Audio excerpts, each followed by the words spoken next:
Bluff City Media presents the Two Buck Sports Show with your hosts, Rusty Buckets and Uncle Buck. Now, let's get to the show.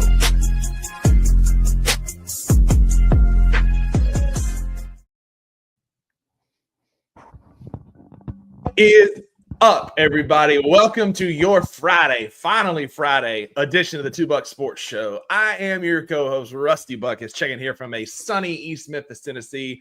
I got my guy, Drew Gann, a.k.a. Uncle Buck. Man, Uncle Buck, it's been a wild couple of days of basketball and extensions and free agencies, and there's no one I'd rather talk about it than with you. How are you, sir?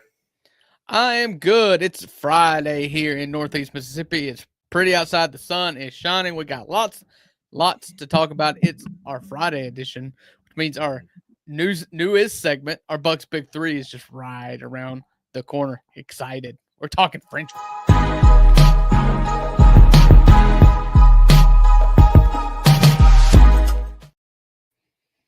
I may have jumped the gun a little bit. We are talking French fries on our Bucks Big Three today. But before we get there, I'd like to welcome everybody on the Bluff City Media YouTube page, on the Bluff City Media X page, and I would like to take this time to cordially invite everybody on X to come on over into YouTube, Bluff City Media's YouTube. Get in the live stream here. We've got Edward the Fourth, we've got Wayno, the Aussie in Japan, and we got Jared in the comments already, and there'll be a lot more to come. Fridays are very loose, a very fun show. We've got trivia we're going to do later. We're going to pick our favorite French fries. We're going to have a lot of fun, need a lot of feedback from you guys over here in the YouTube comments. And while you're there, shut down the comments, hit the X button, hit the thumbs up button, and then go back to the comments real quick. So give us a thumbs up. All the likes, especially early on in the show, help us boost our popularity. Put us in the algorithm. Absolutely. Yeah. And if you're on Twitter, go ahead and hit retweet, hit like while you're there. Help share with as many as you can. We're trying to grow a brand here. We appreciate y'all and couldn't do it without y'all. So with all that, Drew, we set it up. We've queued it up. Ball knowers are going to know what's going on here, right? We're talking French fries, and there is definitely like a hierarchy of like elite French fries, and we're going to figure out what those are. I went first last week. I won the coin toss on our last Friday edition, which was before the holiday. So I'm going to concede to you. That might be a mistake, but I'm going to let you go first here as we talk French fries. So we've morphed the big three, right? We are going to throw up a graphic, and it's going to have 9 or 12 different types of French fries, and we're just going to pick our big three. We're going to go back and forth, and we're going to determine which are the best French fries. Let us know in the comments what your three, you got to pick three, what your 3 French fries are, and then we're going to post it and see who wins. So we've got French fries on your screen. Well, that's more than that's 15, I think. So I haven't looked at this. All kind of fries. Yeah, so this is like I found it. I Googled, best French fries. This popped up. I saved it to my phone. I hadn't studied it either. So we've got a smorgasbord here of so small French fries. I was thinking brands. And I didn't look at this list. I wanted to be totally fresh off the dome. And so I was thinking brands. I already knew what my first pick was going to be if given brands. Thank you, Rusty. Rusty just sends me the picture here because my old eyes here. Yeah, I do have a fry brand that's going to be in a future episode, but today we're just starting with cuts. Like, I want to know what are your 3 best cuts? Well, I'll stick with it then. I don't think it's any secret to anybody out there. If you know, you know. And if you don't know, then shame on you that the best fries are created by the company that has the meats, Rusty, Arby's, which makes the curly fry my first choice. Arby's curly fries are elite. I love a spicy fry just in general. They're way better than just your standard yellow potato fries. A spicy fry is the best. And so Arby's has the best. My first pick are the curly fries. Yeah, and that's a solid choice. I don't know that I'd have went 1 of 1 with that one, but it would have been on my list simply because seasoned fries are one of the superior fries. Like, anytime somebody's like, fries okay, I always ask, do you have seasoned fries? And if they say yes, absolutely. I do not order a standard fry if a seasoned fry or a spicy fry is available. And then you put them in little curly cues. Perfect. Yeah. Which is why I'm going to go out. So I got 2 here. I got my pick and then the turn. And so for me, the next best fries are the shoestring. I like them crunchy. I like them like with a good crunch, a good crisp pop when you bite into it. I'm going shoestring. I tell you, it's Steak and Shake. And randomly, Buffalo Wild Wings. Buffalo Wild Wings has the best shoestring. And this parlays into my second one, since there's not technically a seasoned fry on here. Garlic fries at B-Dubs. You can get any of their dry rubs. So lemon pepper, salt and vinegar, any of that stuff, the desert heat, the buffalo on their fries. And if you can put that on a fry, I'm in. So my second take is garlic fries. Okay. I know some right off the bat that I want to stay away from, and we'll save those till later. So I've got 2 picks here. We're doing 3, so I've got 2 more picks. My last 2 picks. I will go the waffle fry. Ooh, good choice. Particularly the Chick-fil-A waffle fry. If they're hot and salty, you really can't beat a Chick-fil-A waffle fry. You're a crowd favorite so far. You've got waffle, curly, and a seasoned shoestring from Edward. Maggie tapping in with the waffle, tot, and crinkle. So far, so good, man. I'm surprised you didn't cancel this whole bit altogether after the absolute thrashing you took in the polls after our snack cake big 3. Because I mean, you were spinning. It depends on what your source was. You thought that I was stupid, and you found out that the people agree with me. You are stupid. On Instagram, it was a much different story. Yeah, well, people, the real ones are on X, and Instagram is for yuppies who just look at pictures. No, I want funny, okay? I want commentary. I want Twitter. So I've got one more. I've got one more here, and this one's kind of tough. But I'm gonna go with a sweet potato fry. Okay. I like sweet potato fries. They're just a little different. If I get tired, for instance, one of my favorite places to eat when I was in college, and they've even got one in Tupelo, Mississippi now, is a place called Bulldog Burger. Superior burger. I love it. Yeah. Get the brine. It's got the onion straws and grain mustard and all that. I mean, it's great. It's my favorite burger. But if I ever think like, oh, I need to be healthy, I get the sweet potato fry because obviously sweet potatoes are healthy, and you can get them with some honey. Oh, it's great. It's great. Mm-hmm. Yeah. I mean, that's a solid list. Curly waffles, sweet potato fries, solid list.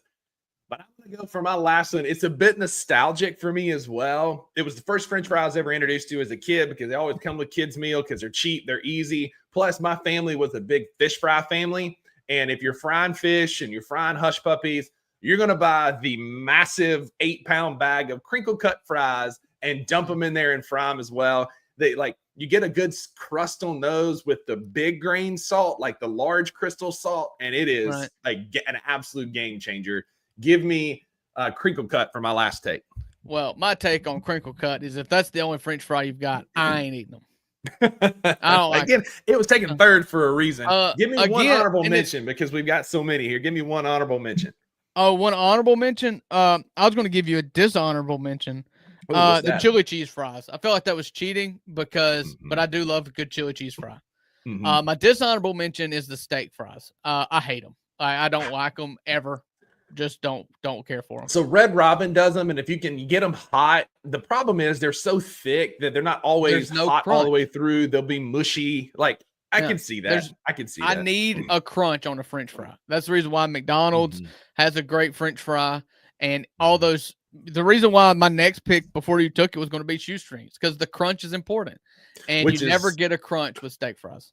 Which is why the potato wedge is also an elite choice because you can get those JoJo's at a gas station, like at Ben's Texaco in Corinth. If you know, you can get the best fried chicken, spicy chicken, and tater wedges or JoJo's, whatever you want to call them. But they've got a good crunchy layer on the outside. They're tater all the way through, so they're a little bit thicker. Like it's a good combination of crunch to tater because they're a little bit thicker, but they tend to be crunchy on the outside. A potato wedge has got to be breaded way too much, way more than what you think it needs to be breaded because it is a very thick piece of tater, as you said. Tater. Mm-hmm. And tater tots are garbage. Oh, I love tater tots, especially from Sonic when they're hot, man. Like, I'll crush some tater tots. It's got the same problem that potato wedges have or steak fries. Just not enough crunch to them. And if they're soggy, throw them out. Right? Gosh, awful. Well, I do like some tater tots. Y'all let us know. Edward, Maggie, y'all in the comments. Thanks for letting us know. If y'all are watching us back, put them in the comments. Drop them below on YouTube. Let us know what your favorite fries are, and be on the lookout on social medias as we post these and we post our lists so that y'all can let us know what your favorites are, where we were right, where we were wrong. If you're a true ball knower, you know that shoestring fries are the one-of-one and should be first overall. But Drew, we've got a lot of basketball to get to. There's a lot of happenings this week, including something you haven't seen yet. So we're going to drop some knowledge on Uncle Buck here in just a second. We're going to talk Grizzlies and NBA for the next little bit.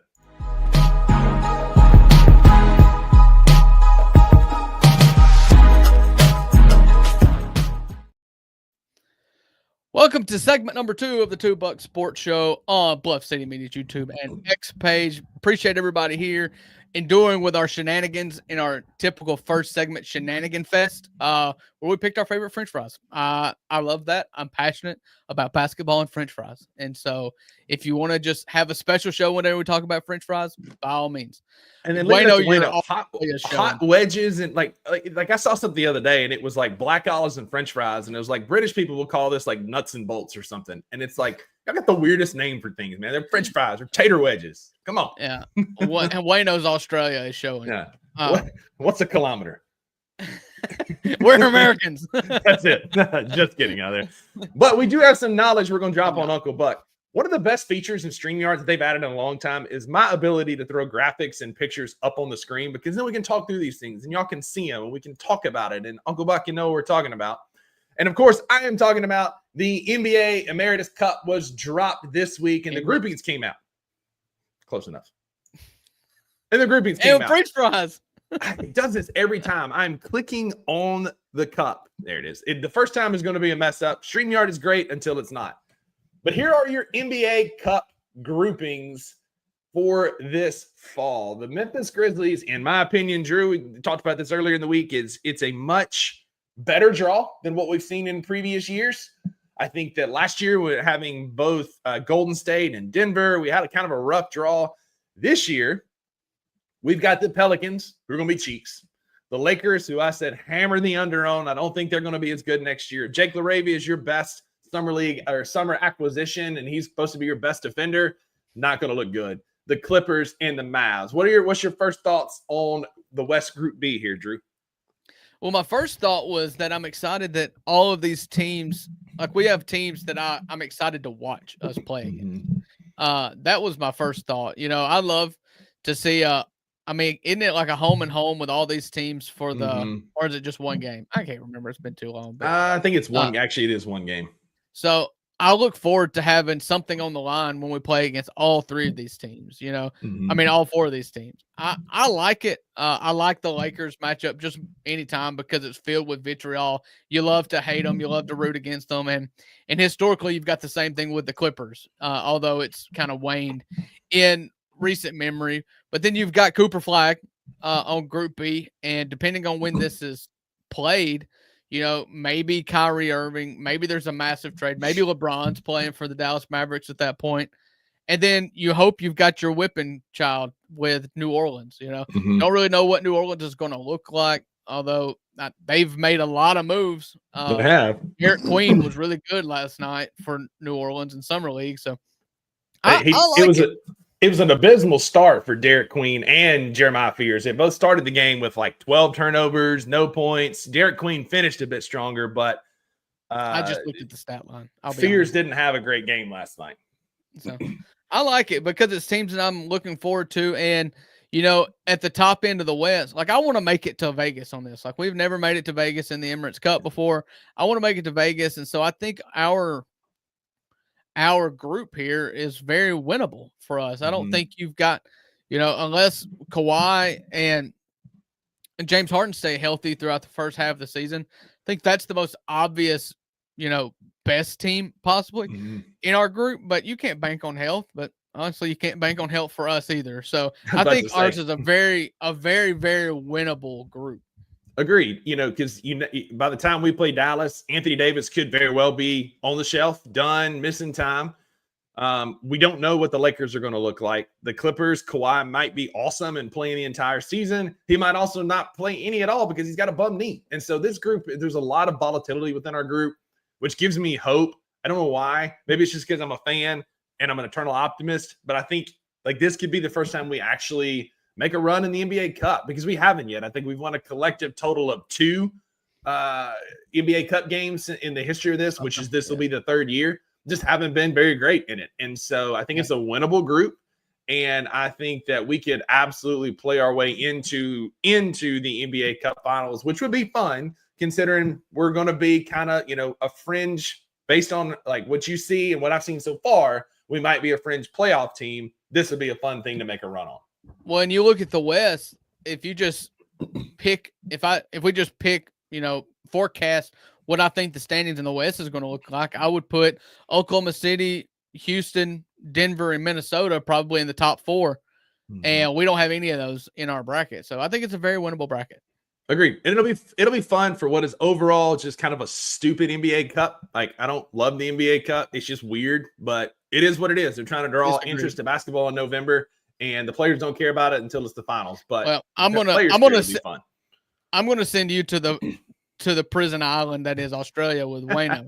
I love the NBA Cup. I love stakes in the middle of an 82 game season. The only thing I don't like is the stupid courts that they have that are like lime green. Like those are awful. But I love the NBA Cup. They do brand the cup in the courts better than they did the NBA Finals. It took them 3 games to get NBA Finals on the court. Meanwhile, we've got all these like Lisa Frank Trapper Keeper design courts from the early 1900s out there with all these wild colors and geometric designs and NBA Cup everywhere. But it's fine. Maybe I'll add some interest. This is interesting. I like this. It's like, how like in hockey, they will take a break during the Olympics for all the players to disperse to play for their homelands. And there's like a break for the Olympics for, I don't know, 2-3 weeks, a month, whatever it is. That would be cool. It's like, okay, right before All-Star break or whenever you want to do it, for this 2 weeks, it's all NBA Cup. So you would play 4 games against your 4 group mates and then immediately go to Vegas. Like that would be a lot cooler, honestly. Yeah, I don't hate that actually because it's going to make it like the attention is much stronger. Maybe it'll mean some more to the players, but until it matters to the players, it's not like it's going to be a whole lot. But speaking of mattering to the players, we had multiple extensions signed yesterday, and the biggest one and the first one being Devin Booker, who there was some rumors about him possibly getting out of Phoenix, emphatically to the tune of $145 million across 2 seasons, said, I ain't going anywhere. Double down on the Suns. Apparently, he is a fan of the Dylan Brooks and Jalen Green moves to bring those guys in because he's a fan of making $75 million a year, which is also a thing. But Devin Booker has signed on a $145 million extension across 2 seasons, man. Like one of the biggest like extensions in the history of sports, definitely in the NBA. Doubling down on the team that drafted him. I saw this is bad, but I saw somebody had said Devin Booker is getting $72.5 million a year, and it was a meme that says the price of the brick is going up. Yeah, I mean that's. Yeah, the Wire said it best. The cost of the brick is going up. This has got to be the most lucrative per year extension, I would have to say. Because, I mean, you're talking, $72.5 million a year to play basketball for the Phoenix Suns. And this, from Devin Booker's perspective, it makes sense. Because what they did is they said, would you like to make $145 million over the next 2 years? And he said, yes. And they said, sign here. But what Phoenix did is they're basically paying him off because listen, Matt Ishbia took over for this team that had just got out of the NBA Finals. The first thing that he does is he trades away all their good players for Kevin Durant, and it's tanked. So Devin Booker sucked. They were good. They ruined it, and now they suck again. And Devin Booker's still there, and so they're like, let's all just go to bed happy tonight that we've got each other. And here's if it costs us $145 million to make you happy, then fine. Yeah. It's only 2 years. It's not like he's getting paid, it's not like it's a 4-year, $280 million contract that becomes a boat anchor, that you can't get off of. It's 2 years. It's 2 years, and I mean, you never know what they're going to be able to build around him. They've still got Bradley Beal that's on the hook for $50 million, though rumblings are it's going to be a buyout here pretty soon. And at that point, it's Devin Booker's team because they don't really know who else you're going to have. You've got, again, Jalen Green, you've got Dylan Brooks, you've got Grayson Allen, you've got Nick Richards and Ryan Dunn. Yeah. We'll see what they build around him. But Wayno, if he wants to be a career mediocre, that's completely fine because he's going to be a very wealthy career mediocre. He's going to be just getting buckets on a bad team. My opinion on Devin Booker changed after the Olympics when he became like a really good defender and bought into a role. Like my opinion of Devin Booker changed. I think he can be a winner. I don't think he can do it by himself. He is not that type of player to where he can will his team to the finals as the best player. I do think he needs a 1A or he needs to be the B option. But in 2 years, I think that the agreement was probably made, like, give us 2 years to build around you, and then we'll trade you if it doesn't work. And because I think that's the reason why you signed a 2-year deal instead of a 5-year deal. I mean, I feel like that's appropriate. A couple years, if you can't build anything at that point, then he can sign a trade or a trade outright, whatever will happen, because they won't let him walk. You don't let a guy like Devin Booker walk. You just see what you can get for him. But yeah, you'll see. We'll see what they can build around him. And speaking of building around, the Oklahoma City Thunder have now signed all 3 of their big 3 to massive contracts. SGA got the highest contract, going to be making $75 million in his final year, over $300 million. They signed Chet to a roughly $250 million extension. And then late yesterday, it came out that the Oklahoma City Thunder and NBA all NBA star Jaylen Williams has agreed to a 5-year max rookie contract extension that could reach $287 million if fully maximized. Drew, I think the only thing that we can say about Oklahoma City is their dynasty is going to be really good for the next couple of years, and then that second apron is going to beat them to sleep in a couple of years. Yeah, I mean, this is something you have to do. I believe, wasn't him and Chet in the same draft class, or were they a year apart? They were the same draft class because they got J-Dub, Chet, and J. Will all in the same draft. Okay. Well, this is something you have to do when you win a title. J-Dub is an all-NBA player. He is an all-star. He deserves every cent that he has earned, and you cannot not pay him. So the question then becomes, as I'm going to go ahead and put this up here. I've actually studied this. We actually talked about it this morning on the Daily Grind with this graphic. But you look at the 26-27 season when you've got your 3 guys making 75% of the roster, of the cap. What you've got to find is you've got to find guys that can play a role for you that make little to no money.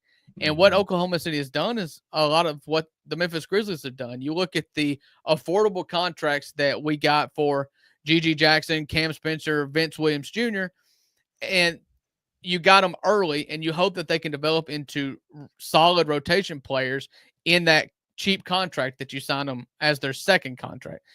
Oklahoma City did that with A.J. Mitchell a week or so ago. Signed him on like a 3-year, $10 million deal or something really small.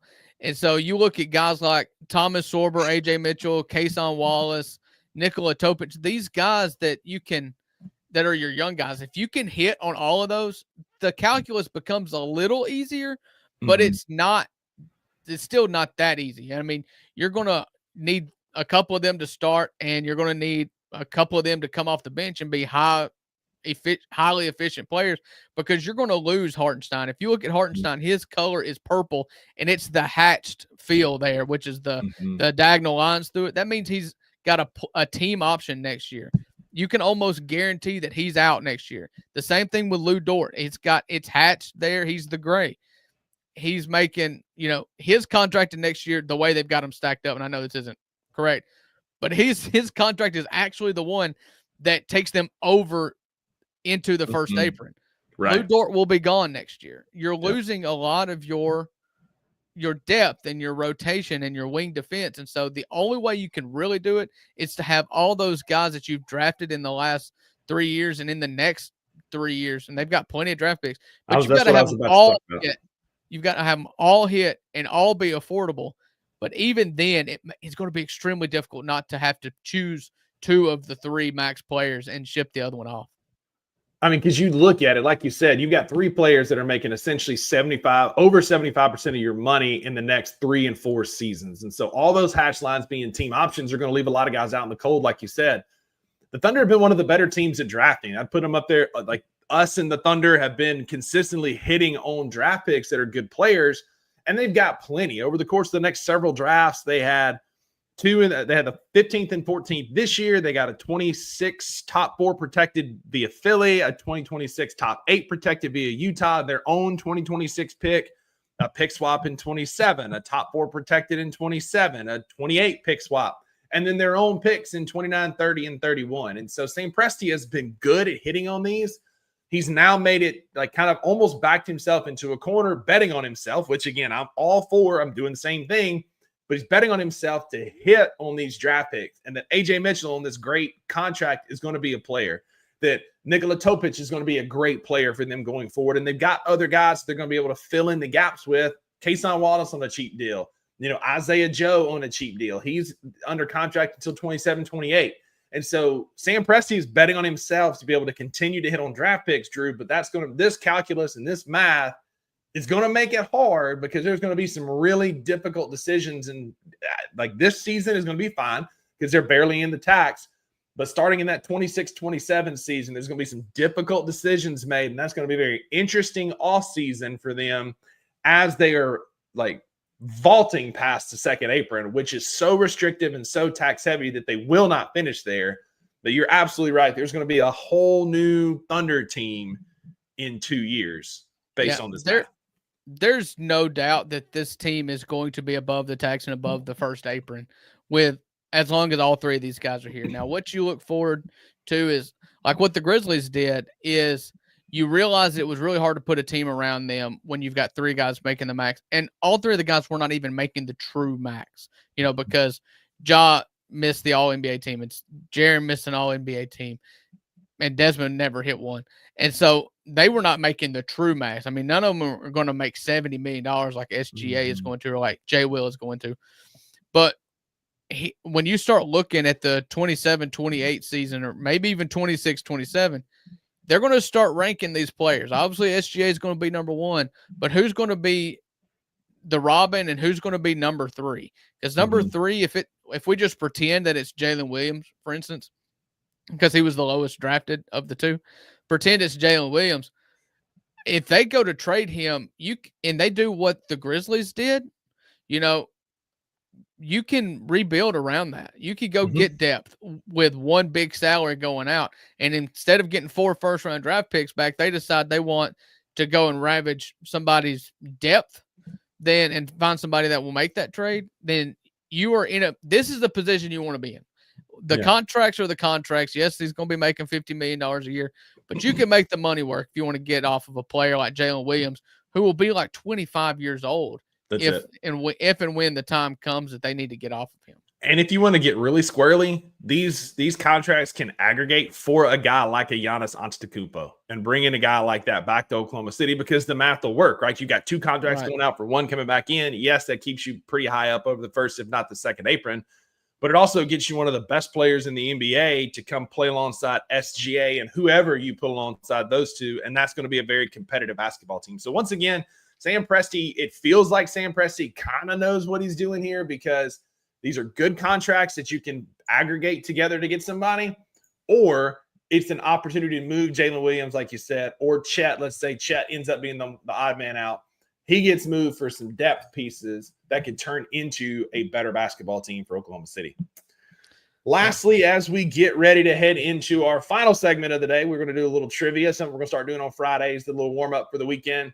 Drew, Vegas Summer League kicked off last night. I watched the Hoosiers looking Lakers playing the Mavericks last night. They had the ugliest gold, and it was supposed to be purple, but based on the feed, it looked like maroon and gold, much like the Hoosiers movie with Gene Hackman. But it was Cooper Flagg versus Bronny James. Cooper Flagg's Summer League debut last night. The Mavs got a 2-point win, and Cooper Flagg looked the part. He struggled. He had 10.6 boards, 4 assists, but he looked super athletic. I think his shot's going to fall. It was a fun experience watching them. I got to see Nick Clifford, who the Grizzlies wanted. A lot of Grizz fans wanted, play for the Kings in the early game against the Magic. What are you, and I know, like, we've talked about Summer League on here. I know your thoughts on Summer League, but what are you looking for from the Grizzlies as we head into Vegas, or just anybody else that you're keeping an eye on? Well, I was tuned in to parts of that LA and Dallas game because I was just curious to know what Cooper Flagg also was going to look like, and Bronny. And I was more or less impressed with Bronny. I thought, he held up. His shot didn't fall, but his shot doesn't look broken. So I think Bronny needs to get out from the shadow of his dad and just be able to forge his own path. I think that would make everybody start to root for him and kind of be able to square him away and give him a platform to build on. But yeah, I'm with you. I thought Cooper Flagg looked good. The shot just didn't fall, but he definitely fits athletically. He's so athletic. The length and the athleticism is special. Yeah. Did Grizzlies you see real quick, did you see Carter Bryant last night blocking all those shots for the Spurs against the Sixers?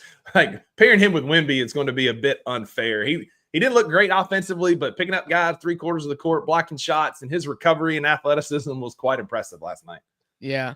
That's what one of the guys, our man shouted out, Chip really liked Carter Bryant out of Arizona.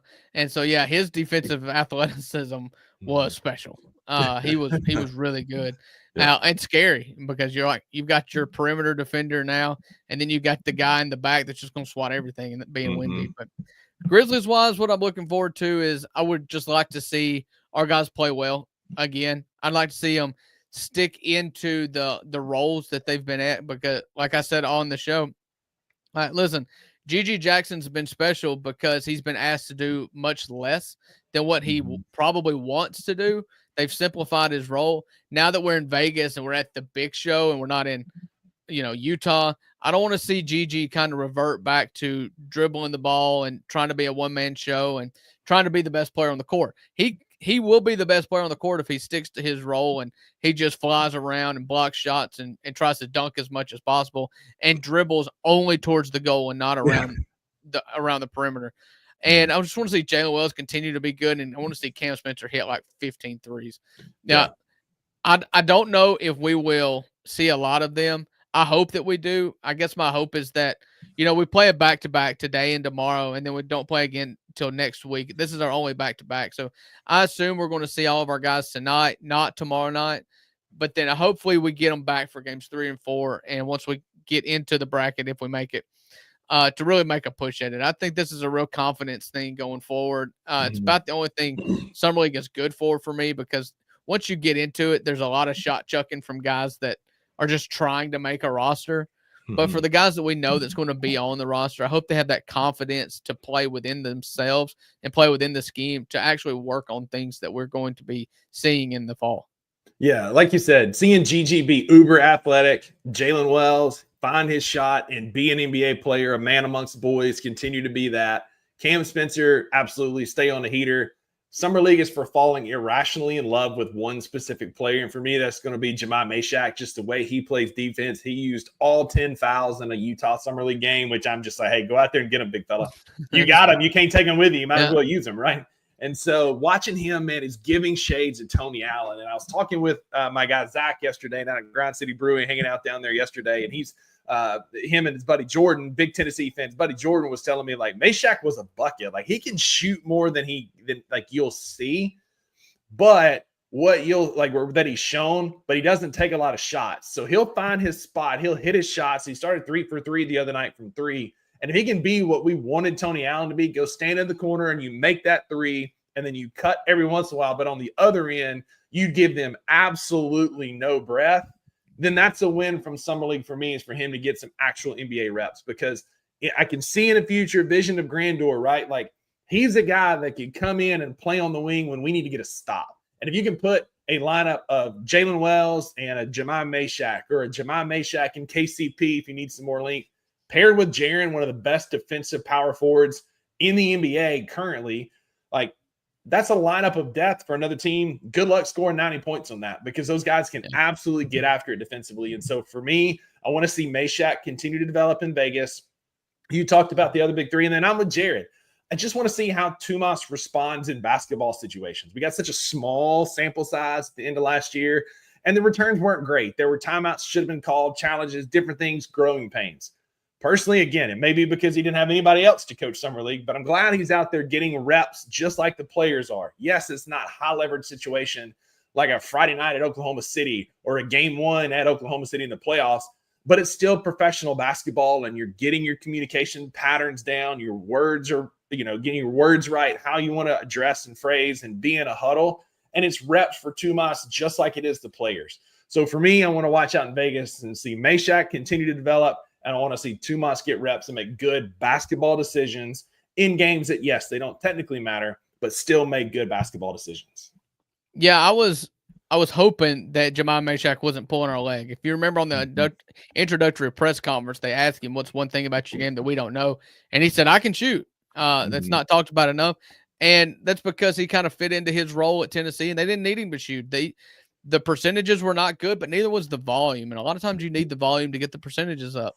And so it was nice to see him hit his first 3 threes in that Philadelphia game. And I would love to continue to see that. He makes the equation much more difficult if he can hit down threes at a consistent rate, because he's going to defend. And, you're talking about the wing rotation right now. If you make it undoubtable that you've got to be in there for defensive purposes and you can hit a three when Ja kicks it to you, then the calculus just gets harder, but that's a good problem to have. Yeah, and Meshack was a guy, he's kind of a cult hero for Tennessee. Like, he hit some big shots. He made some winning plays. He fits well.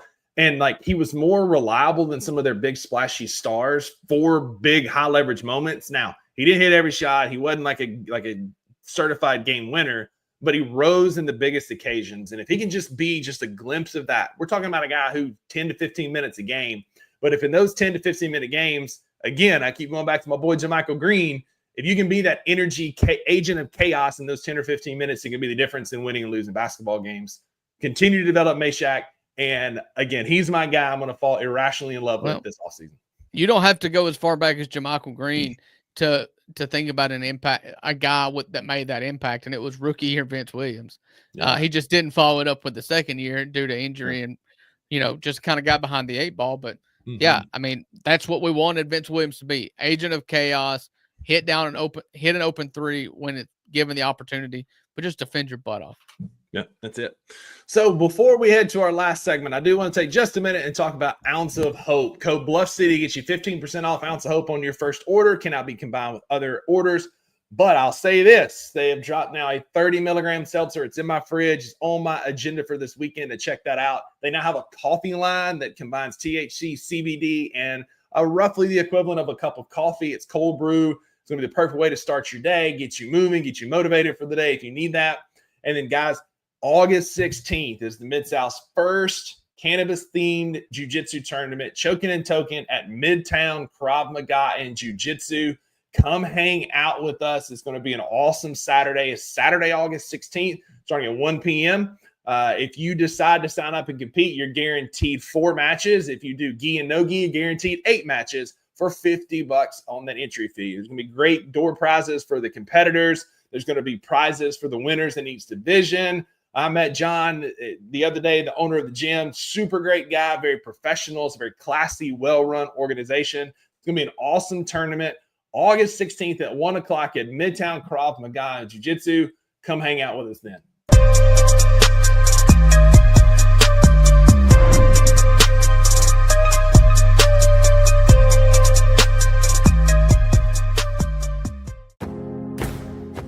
Looking for an alternative to alcohol or conventional medicine?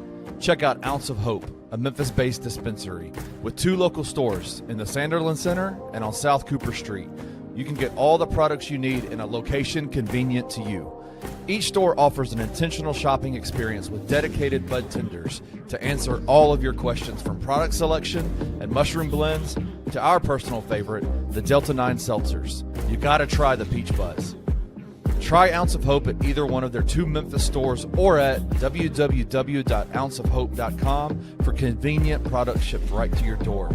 Use the promo code Bluff City for 15% off any order, excluding sale items. Cannot be used in conjunction with other promotions or discounts. One use per customer.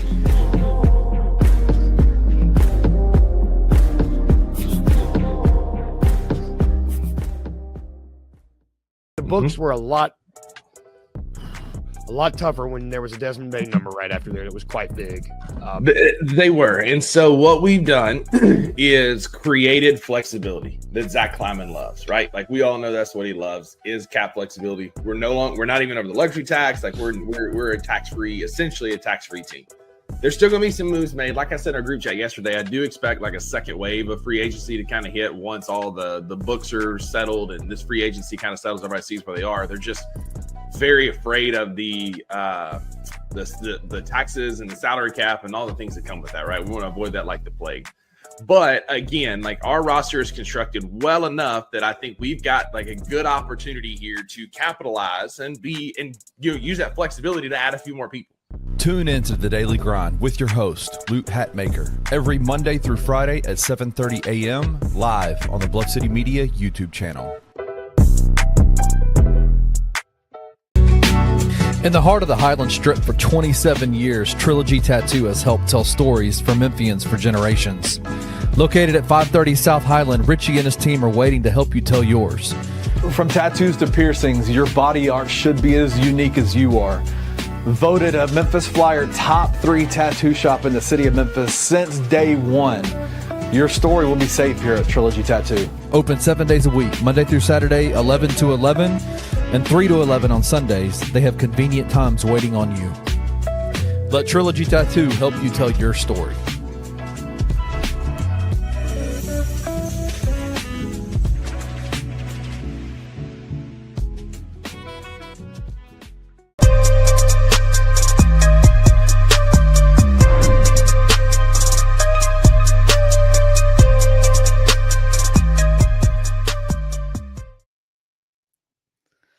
All right.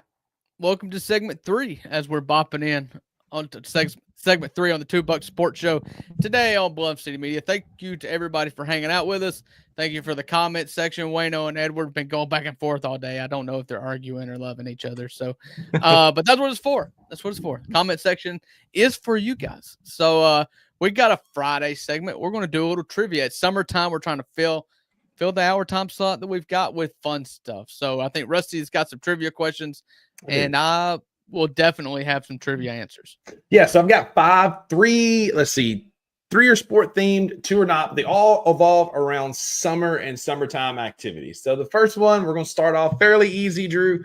There have been 4 Memphis Grizzlies named Summer League MVP. 4. Can you name them? Well, I know Brandon Clark. Clark. Shoot, that's the only one I think that since I've been paying attention. Is there anyone newer than Brandon Clark, more recent than Brandon Clark? Yes. 2 of them are. One of them's a little bit older, and I take that back. It's like there's BC, there's one before, and there's 2 since. 2 since. Oh, geez. All right, since Brandon Clark. It wasn't Zach Edey because he rolled his ankle, obviously. So we acquired one of them in 2015. We didn't draft him, but we acquired him prior to Summer League. He's a cult hero, recently traded, longtime Grizzly, former Minnesota Timberwolf, current Utah Jazz. He's got a real slow shot, real slow movement. Oh, slow-mo? Kyle Anderson was a Summer League MVP way back in 2015. Grizzlies drafted. Yeah, okay. I said they said he wasn't drafted. So you got BC, you got slow-mo, you got 2 more. One's a point guard, one's a shooting guard. One of them did not pan out. We thought he was going to be awesome, but he did not. Summer League Selby. Summer League Selby. Josh Selby was the other one. Yeah, Summer League Selby. And you got Kyle one Anderson, more. Brandon Clark. Yep. And this is since Brandon Clark. This one is since Brandon Clark. He is now teamed up with a former Memphis Grizzly in his most recent destination. Oh, okay. Former Memphis Grizzly. He's So I'm thinking got like stones. Minnesota. He's got stones. Oh, Tyus. Okay. Tyus But Jones. see, they did not win Summer League titles for Memphis. That's what's throwing me off. I was thinking Grizzlies Summer League MVPs, not former Grizzlies who won the Summer League with their other teams. So they were all former. So the previous players who won Summer League MVP. The other one, there was one more, Jonas, who wanted a different team but came in. But you've got BC, you've got Slow-Mo, Tyus Jones, and Josh Selby are your 4 MVPs. All right. Number 2. What is the record for the most hot dogs eaten in the 4th of July hot dog eating contest, and who holds the record? Nathan's. So I know that Joey Chestnut just ate, I believe it was 70 and a half. Is that the new record? It was not the new record. It was set in 2021. Okay. So Joey Chestnut's lost his fastball is what I'm hearing. I'm going to say 77 hot dogs. Oh, so close. Joey Chestnut ate 76 in 2021. He's also, a little known fact, the world slug burger eating champ. I believe he ate 43 at the Slug Burger Festival a number of years back, but it was 76 friggin' hot dogs in 10 minutes, which is just wow. The record for most hot dogs in a minute is 6, and it's held by somebody else. They're not in the recognized name. They don't have the longevity. They don't have the stamina that Joey Chestnut. Too hot. You come out too hot with these hot dogs, you get filled up. You can't eat them. Man. Yeah.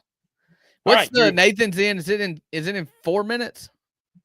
Or 6 minutes? No, like 10 minutes. No, it is 10 minutes. It is 10 minutes. It is 10 minutes. Okay.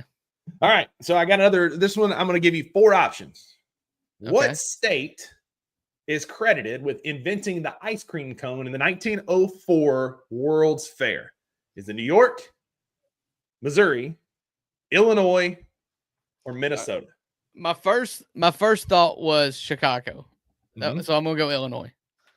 Missouri, 1904 in St. Louis, the Missouri invented the ice cream cone in the year of our Lord 1904 at the World's Fair in old St. Louis. I tell you what, St. Louis, they just have winning baseball. They've invented the ice cream cone. Like, it sounds like a good place to be. One might think that. All right, number 4. 2 more trivia questions. Number 4. Can you name the 4 swimmer strokes in the medley race at the Olympics? What are the 4? Yes, I think I can. You got my favorite, the breaststroke, the backstroke, the freestyle, and the butterfly. Nailed it. 4 for 4, buddy. Butterfly, backstroke, breaststroke, and freestyle for the final 50 you put meters. The stars and bars on anything, and I'm invested. Michael Phelps was a hero. He should have gotten the Medal of Honor. I believe he did get a listen, cousin Kurt Baldwin over here. The breast wing hind leg. Let's go. Lastly, the redneck swimming. I love that. Yeah, exactly. That's the KFC swimming competition right there. Lastly, according to the internet, how many hot dogs are Americans estimated to eat between Memorial Day and Labor Day each year? I got 4 options for you. 7 billion, 1 billion, 500 million, or 50 million hot dogs. 1 billion sounds like a lot. Okay, so I'm going to go 500 million. It is 7 billion. That's impossible. It's impossible. That's what. Don't blame me. Blame the Google. I tell you, you know who eats good on the 5th of July? Your pet and your pet dog. That's who eats good on the 5th of July, because I've never not cooked enough hot dogs. Like, I'm like, oh yeah, I probably need like 40. I mean, that's it. Then Ted gets like 15 the next day. At a Witten family cookout, we always buy just the industrial pack of ballpark franks and throw them all on the grill, thinking that we're going to eat 1 billion hot dogs. And we've got sausage, we've got chicken wings, we've got burgers, we probably got some chicken legs, maybe some ribs coming. And then, like you said, we get done and we got a mountain of hot dogs left at the end. Let me tell you another hill I'll die on. Once you get hair on your peaches, you go to smoked sausages. You don't need hot dogs anymore. Nobody wants a hot dog once you get hair on your peaches. Go get you a smoked sausage. If you're really hungry, get a brat. But the best way to eat meat in a bun is with a smoked sausage. You go get jalapeno cheddar, amazing. And you burn them. Burn them. I don't want them burnt, but I want them crispy. But like, yeah, the Johnsonville brats, we always do the smoked cheddar. We do the jalapeno cheddar. We do the andouille, whatever the different Johnsonville ones are, because they're usually like 3 for $12 or whatever at Walmart. And so we'll go stock up on those. I agree. A hot dog will do it in a pinch, but once you hit maturity, like it's sausage. Like you got to switch to like a kielbasa or the Conica sausage. If you know from South Alabama, those are incredible. We do a lot of homemade cheese and pickle sausage plates. Oh yeah. At the Gann house, that's a staple of our houses. We'll go get a kielbasa or one of those Conica or whatever. What's the other one? Country pleasing sausage. Yeah. We'll go get those that are in the horseshoe, slice them up, fry them. Hey, I tell you, there's a white box. It's called like the Lumberjack or something. And if they have those and they have them on sale, because they can be a bit pricey. If not, dude, those are like 10 out of 10. And they're giant, like they're giant sausages. 10 out of 10.